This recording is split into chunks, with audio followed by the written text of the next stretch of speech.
Good evening, America. I'm Congressman Pat Fallon, filling in for Chris Plant. Jan Pellegrino is also off.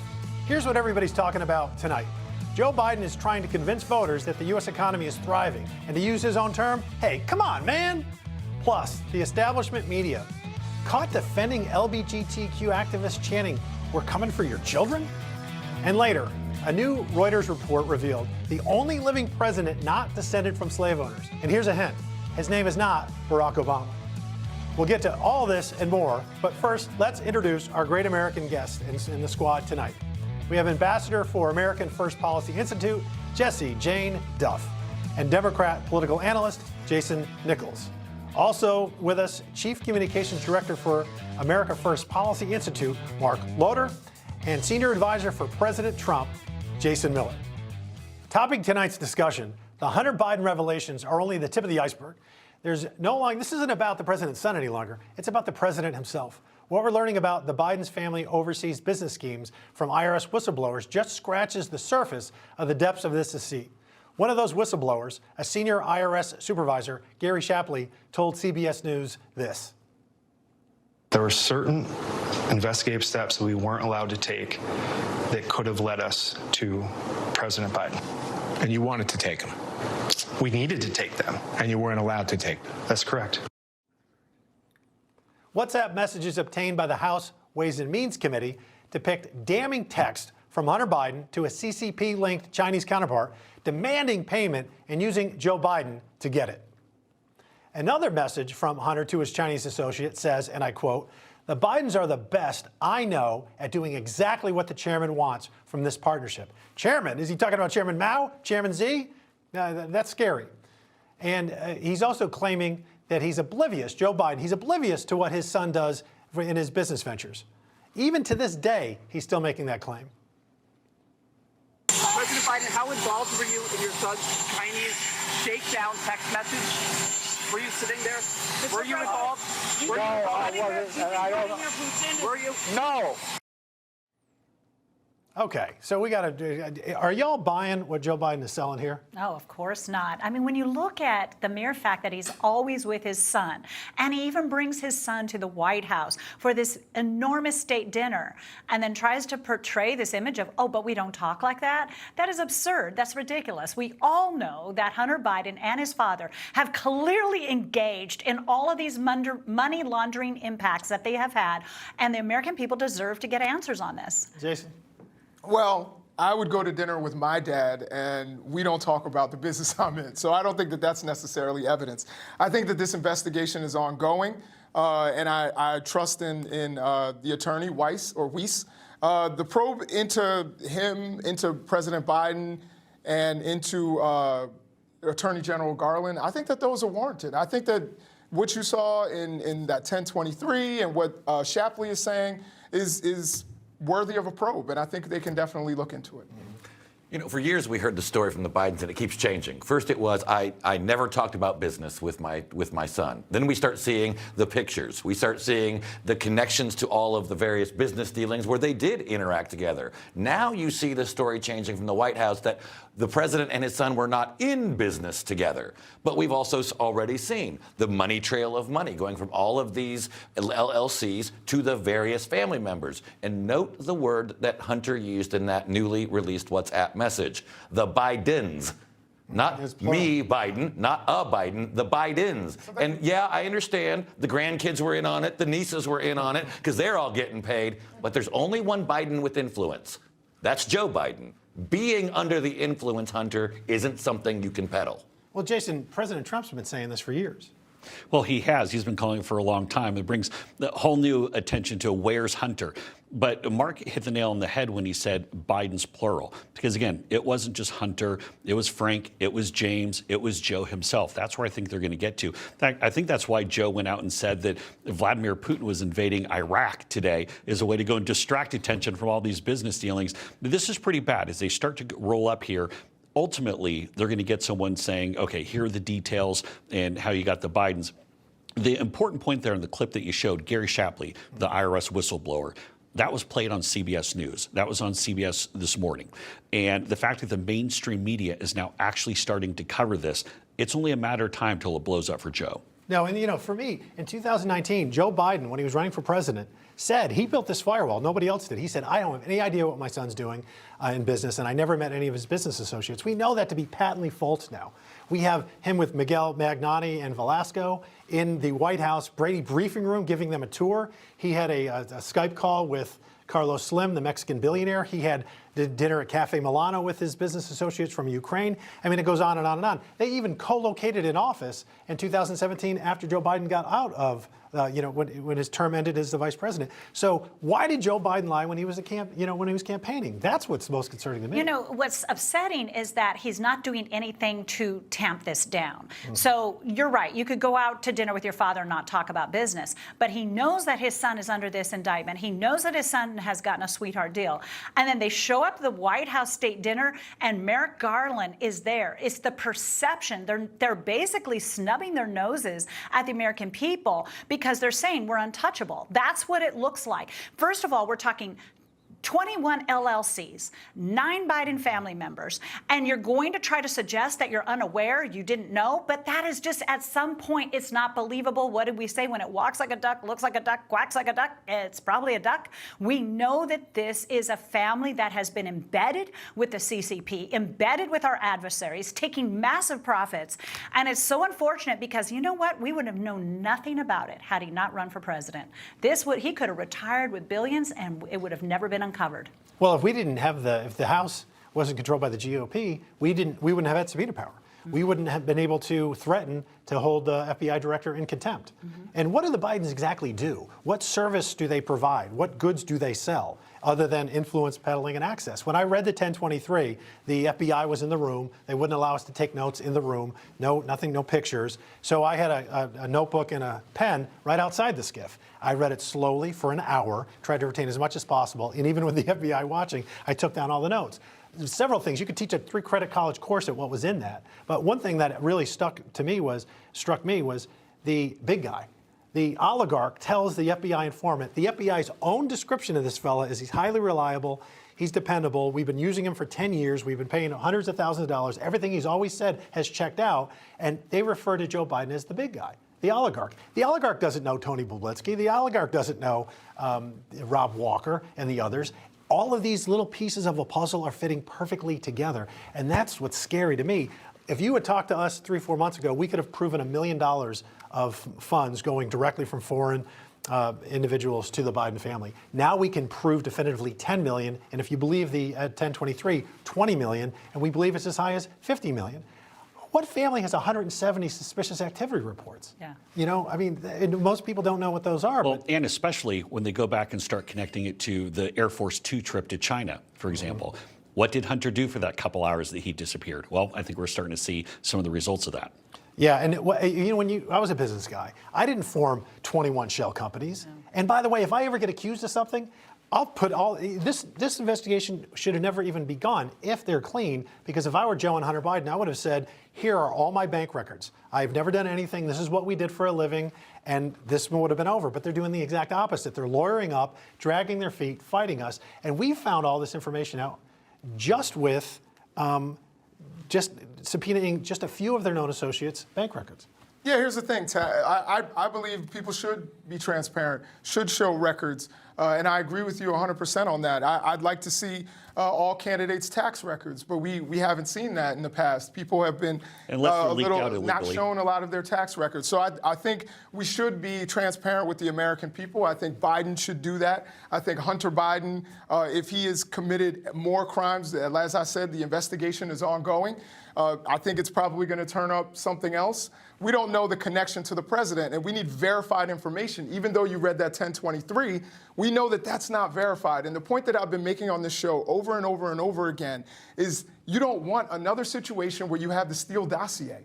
You don't want another situation where you put out a bunch of unverified information into the atmosphere, and then it turns out that a lot of it or none of it is true. So verify it and match it up against other information that the FBI and other investigative bodies have. But we can do that now, Jason. Sure. Thankfully, the thing, not only can Congress do it, but the Hunter Biden laptop It talks about the big guy. There were emails. We now have things that we can prove. We're not just tying everything to one laptop of Hunter, who has a lot of problems. We actually now have a whistleblower report, an oligarch, using the same phraseology, terms, talking about how they were funneling money through multiple LLCs that were going to take 10 years to unravel. Wait a minute, Hunter Biden's laptop, big guy, multiple LLCs, money being funneled everywhere. We are now starting to see that cooperation. It might not be verified from an FBI standpoint or an IRS standpoint, but concerned media, concerned member of Congress, they are putting the dots together.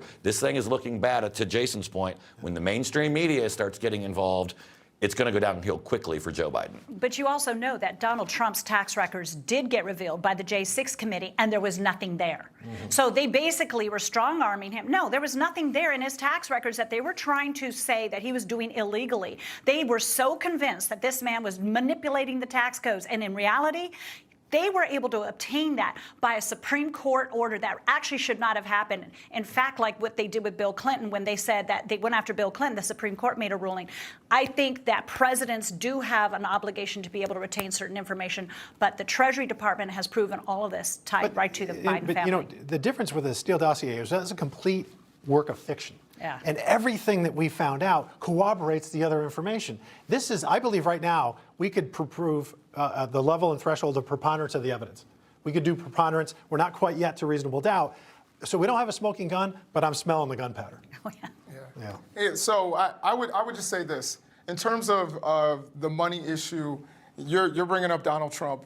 We know that there were $250 million in donations. Nobody knows where it went. The other thing is the New York situation. The reason he's indicted in New York is for manipulating his business records. So this idea, we haven't seen a whole lot of transparency from Donald Trump either. I agree, this is not about Donald Trump right now, so I don't want to necessarily get into that, but for us to talk about transparency, transparency should go for every single candidate in this race right now, and that would include the president. I agree. President Biden today tried to convince voters that the economy is in good hands. But are the American people really buying what he's selling? We'll discuss that next.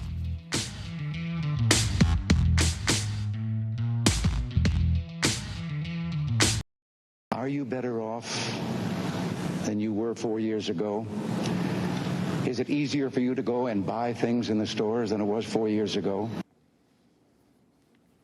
Americans today are asking themselves the same question that President Reagan famously asked nearly 43 years ago.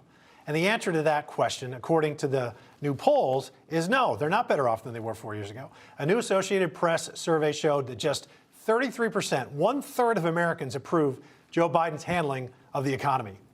Yet today, President Biden tried to convince Americans once again that they're wrong, that he knows better, and claiming that the economy is doing great under his watch, and while he's launching his new Bidenomics plan. The economy that grows the economy from the middle out, the bottom up, instead of just the top down. When that happens, everybody does well. The wealthy still do it, everybody does well. The poor have a ladder up, and the wealthy still do well.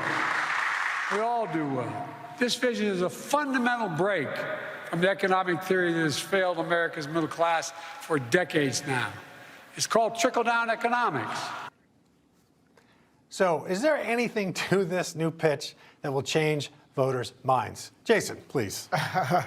So I think part of his pitch is, and I think it's late, this is something that he should have been saying the entire time. One thing that I will say that I respect about Donald Trump is that he campaigned all 4 years. He went out in front of audiences. He talked about every single accomplishment that he had. And I think Biden is a little late with this message. And part of that is because he's not the greatest communicator. But when you look at the numbers, first of all, Yahoo Finance did a report which said that our recovery was better than any other industrialized nation, on par or better than any other industrialized nation.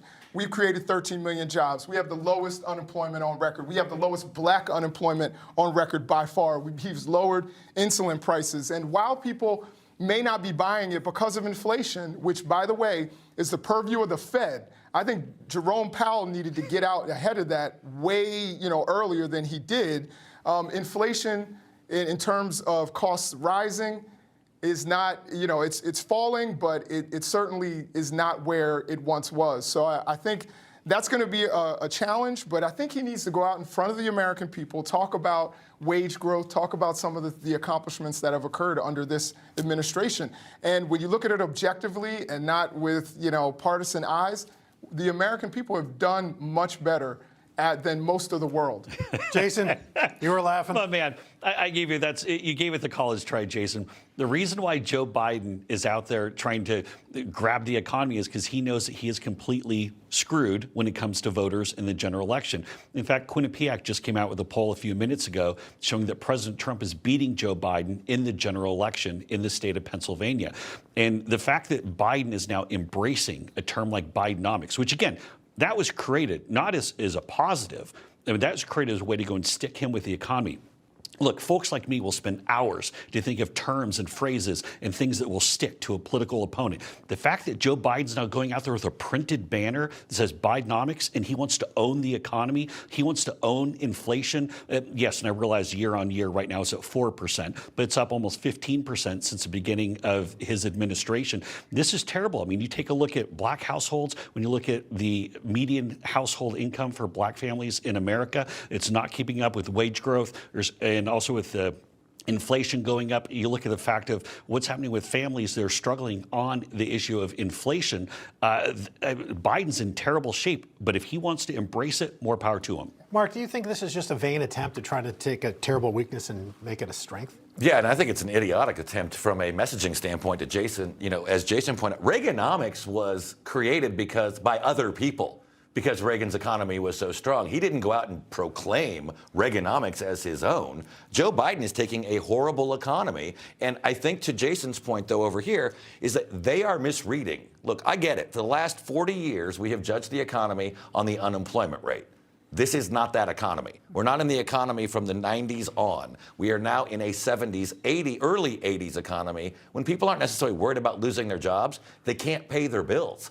They're choosing between food and utilities. When mortgage and rent prices are skyrocketing, I mean, you go gas, utilities, groceries, gas, still $1.45 more per gallon than when Joe Biden took office. He gets blamed for it. They're playing off the old playbook, and no one told them that the playbook's changed. Well, when you look at what's going on with the low unemployment rate, what they're not talking about is that the wages have not kept up with inflation, and that's huge. When you're talking about your rent has gone up, I don't think anybody out there can say the gas hasn't gone up for them. Rent hasn't gone up. I mean, you go across the board. And then this attack on energy. Energy prices are going up. They don't want you even using natural gas, which is a clean energy resource. Families are seriously struggling. So yes, we have a job, but we can't keep up with the bills. So at the end of the day, people are the working poor now. They're constantly struggling, and they're lowering the quality of the products. Like if you look at a bag of chips, it is shrinkflation. Everything's shrinking. So you still think you're paying the same amount, but it's less that's coming in the packaging. Oh, and here's the question Americans should ask themselves. If this election next year is based solely and judged on the economy, I think it'll be a landslide for the Republican nominee. So now the radical LGBT activists chant about coming for your children, and one media outlet jumps to cover for them. We discuss this red hot story next.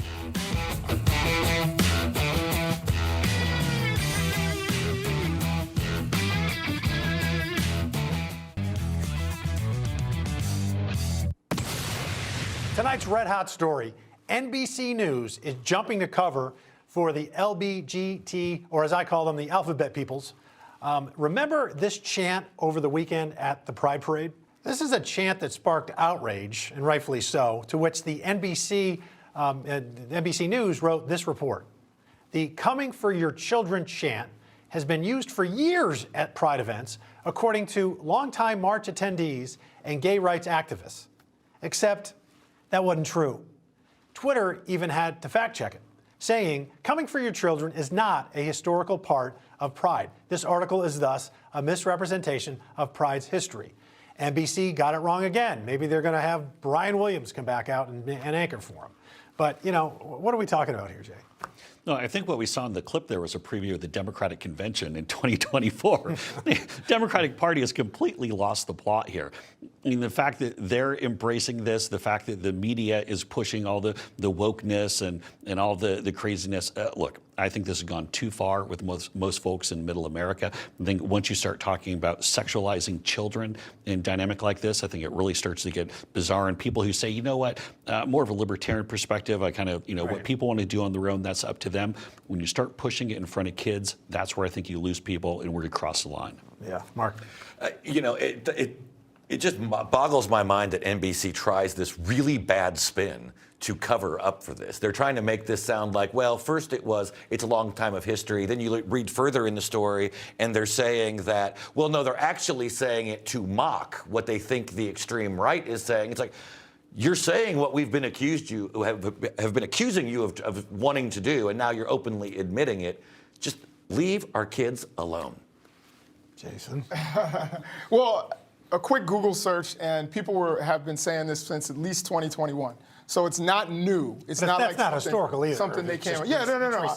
It's definitely not like a part of Pride or not something that Marsha P. Johnson or somebody was saying in the 70s. But it is something that it didn't just pop up, in the Pride parades this month. But do you think they should be saying that, even if it's mocking? I think, it's a little bit, it's over the top. I think you're trying to do tongue-in-cheek, and now is not really the environment for that. I think that the left and the LGBT community, or the alphabet community, as you like to refer to them, they really need to come up with like a coherent strategy to talk about their concerns and about what it is that they believe in. And I know a lot of gay families, by the way, who have children, who care about their children, who adopt children, who love children. So I think this idea and they probably wouldn't agree with that either then. Yeah, no, I mean, well, some of them are out there, and some of them were chanting something about shopping. I don't know if you saw it. It was like, we're going shopping or something like that.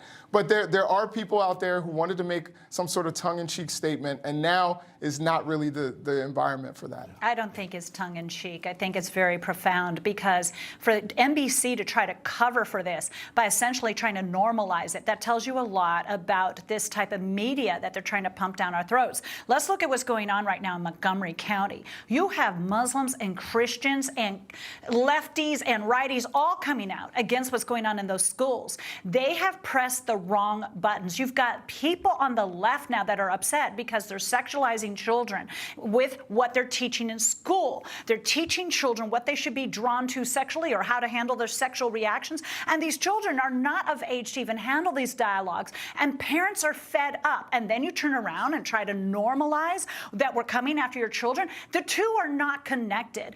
I know many gay families that are conservative by nature. They don't like this embarrassment. They don't like this exploitation of what they fought for the civil rights of gay people. And now we have it, so it's becoming a sexualized advocacy that they're doing. It's not even connected to what we saw in the 70s and the 80s and the 90s. Most of us are very close to gay people and don't care about it. It's when it's in the schools. You know, I represent a very conservative district in North and Northeast Texas. And the consensus that I get, even when I go to these town halls in rural communities, is I don't care, you do what you want to do. Hands off. But when you try to force feed this into the school system, when I want my children to be learning about, arithmetic, American history, et cetera, and not just, as you said, over-sexualized children, and then when you say this, like, you're coming for my children, if you come to Texas, to my house at night, and try to come for my children, you're going to get the business out of these knuckles. I mean, so that isn't something that's, I think, constructive at all. And it's constantly just, when gay marriage was, that was ruled on by the Supreme Court. I thought that was probably the golden standard, if you will, and then we're going to move on. But now it's transgender, where you want to have men compete against women. That's got to be an 80-20 issue with mainstream America. Look, we've been talking about, we've given various names to women, female voting demographics, soccer moms, Walmart moms, all of this over the years, over the course of many. Right now, we have angry moms. And if you poke Mama Bear, just be prepared. We found out what happens in Virginia. We found out what happens in Florida. Mama Bear's going to fight back. Well, and I think this is something the left is miscalculating. Mark, you're right. It's just over-coddling. And we have one day to celebrate America's birthday, but we got a whole month now for Pride. I think that's out of balance. Now it's the summer of Pride. Yeah, well, yeah, it's going to be the year of Pride of the decade. I mean, it's over the top. The left's big push for reparations has backfired. We'll explain why they might want to just make Obama pay up for this before Trump does, when the Right Squad returns.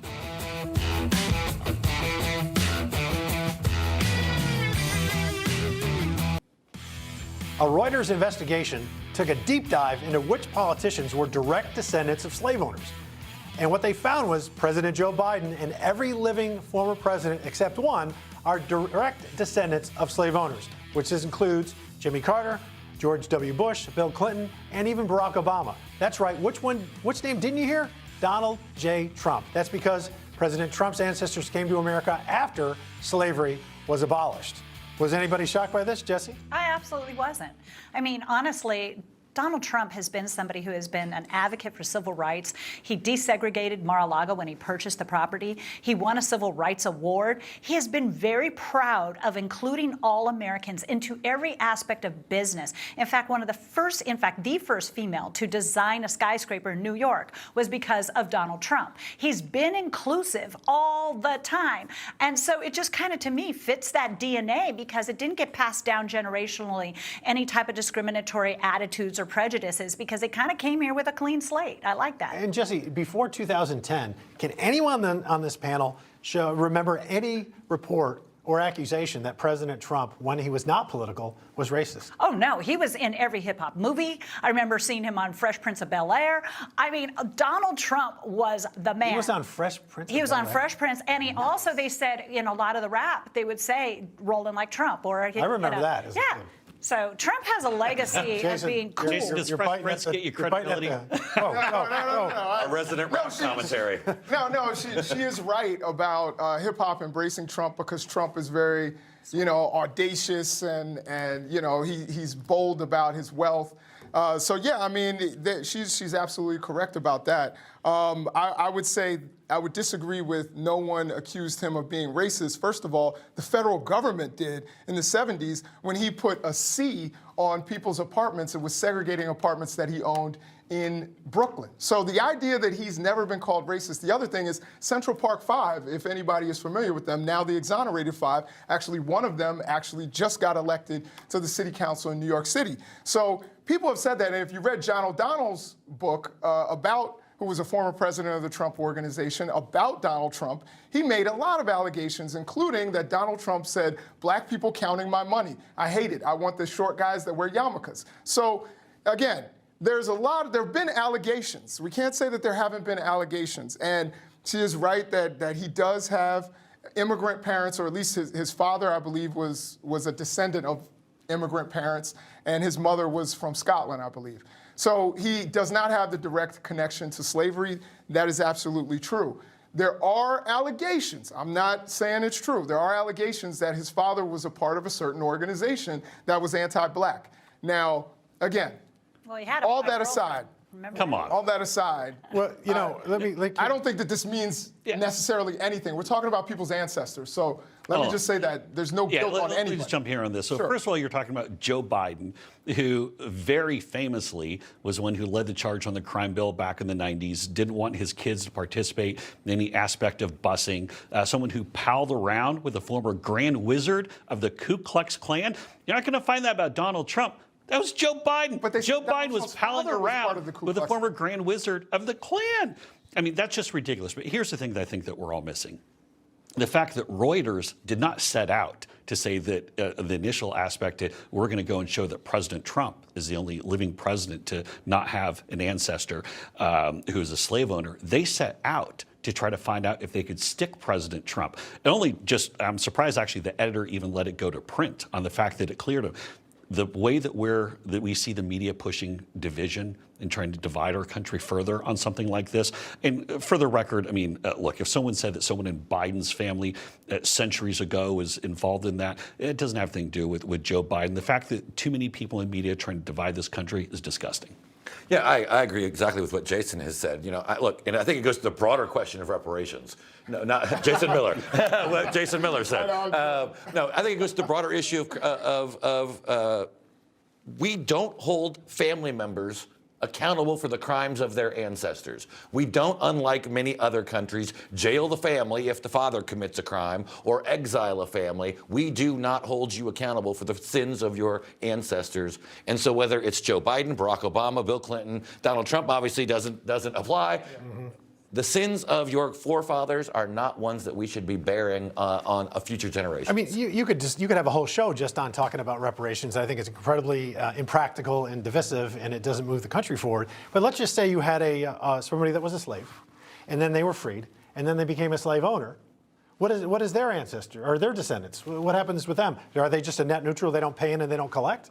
What about the Irish immigrant that came over and fought and died for the North? And then does his descendants, do they have to pay? See, it doesn't make a lot of sense. I think it's impractical, and the whole even discussion isn't constructive. So I'll just say I would agree with you that who qualifies for reparations is something that's very difficult because of the record keeping at the time, and people obviously would have a tough time proving that. But Evanston, Illinois, had a model for that, where they actually are getting the money from cannabis tax revenue. So they're taxing cannabis, and we know that black people have been the ones who have been incarcerated for weed-related offenses, and that's where they're getting their reparations revenue from. Marijuana is largely decriminalized now. Absolutely, that's the point. So coming up, new border data has the administration celebrating. Does that report paint an accurate picture, though? Stay tuned, and we'll discuss.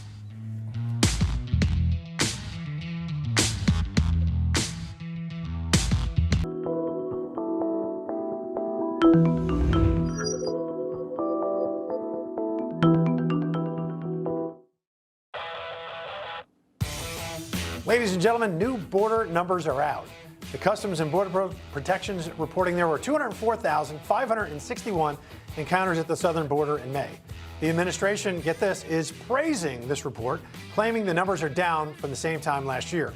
But according to House GOP, the chairman of the Homeland Security Committee, Congressman Mark Green, my dear friend, 17%, or just over 35,000 of those migrant encounters in May happened at ports of entry, which is a staggering 34% increase from January of 2023, according to the Office of Field Operations.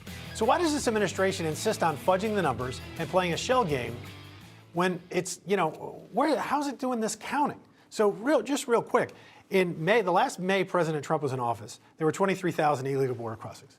Okay, and then in 2022, it was 241,000, which was the highest we'd had on record. And then this past May, it's 204,000. That's still about 9 times worse than President Trump's last May. And we had never had a month of over 200,000 illegal border crossings in our history. And yet under Joe Biden, we've had 13 of those months. It comes across that this administration is becoming completely tone deaf on the border. There's no other explanation for it.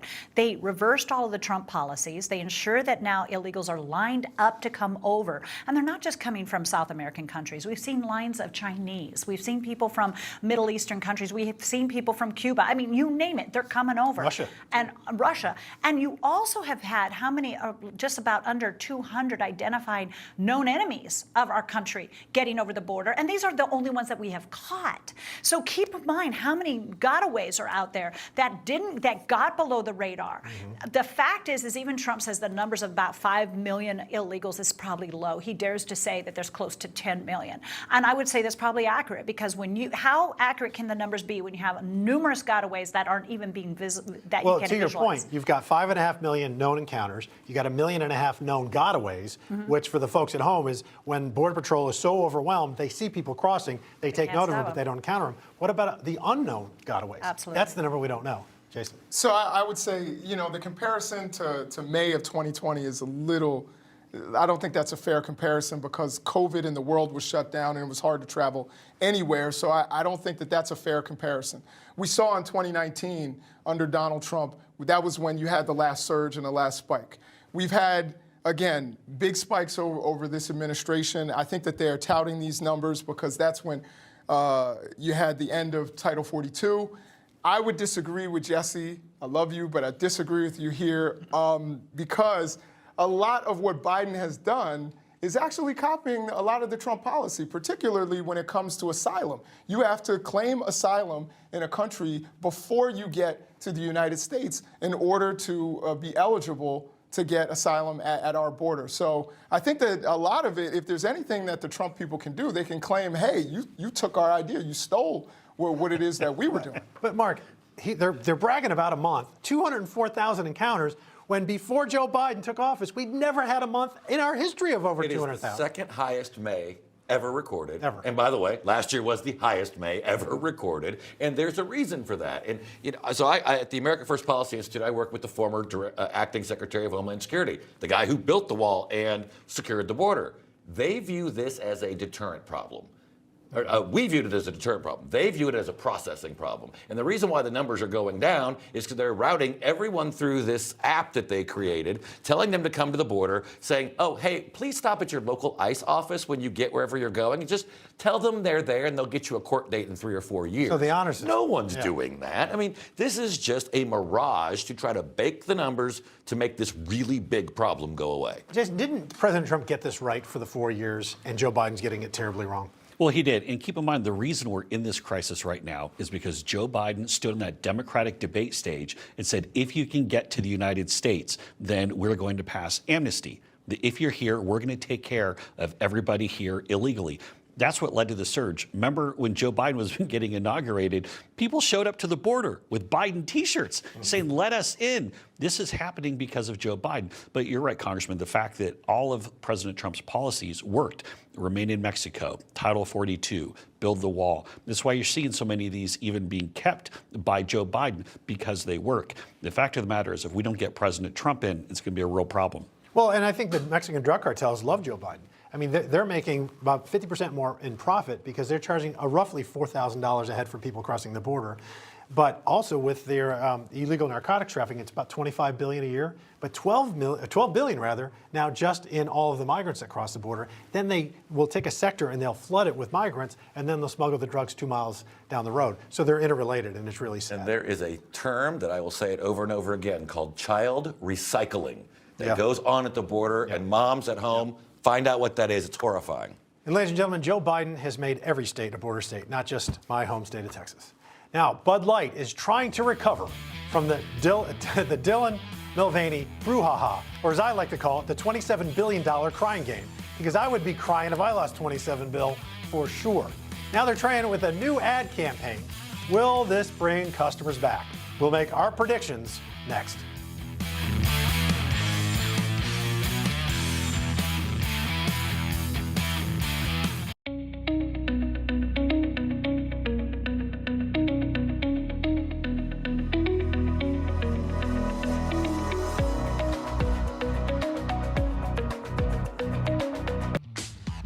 Bud Light's parent company, Anheuser-Busch, is trying to help the brand rebound from a dramatic drop in sales. $27 billion, I say that's dramatic, following the Dylan Mulvaney fiasco, by launching a couple of new ad campaigns.